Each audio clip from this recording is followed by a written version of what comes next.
je vais monter en moissonneuse avec François, voir un petit peu comment ça se passe.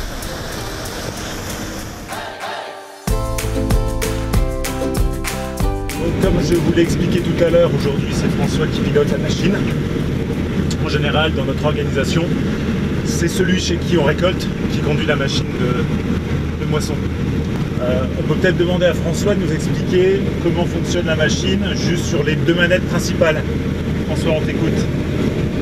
En fait, tout se conduit à la manette manuelle. Là.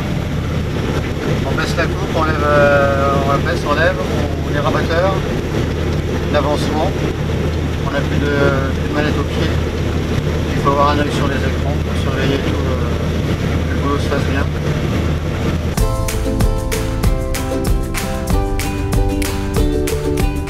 François a fait le choix de broyer la paille. Il ne fait pas d'andin, il ne fait pas de ballot de paille, ce qui permet de restituer plus facilement la matière organique au sol. Donc nous avons un premier contrôle de température et de jauge. Ceci est le cadran version route. Et une fois au champ, François change d'écran pour avoir un peu plus d'indications techniques sur le pilotage de la machine. Donc si on regarde un peu la cinématique de la moissonneuse batteuse, on commence par la coupe.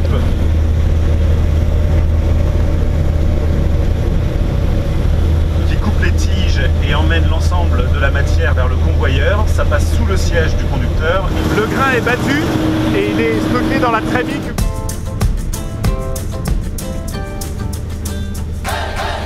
Alors afin de vérifier si la machine est bien réglée, on regarde sur le sol si le grain ne passe pas derrière la machine. C'est-à-dire que si la machine est mal réglée, au lieu que le grain remplisse la trémie, le grain passe au travers de la machine et on le ressème directement, ce qui n'est pas l'objectif de notre métier. Alors on regarde, on gratte un peu, on regarde au sol, et là a priori je ne vois pas de grain par terre,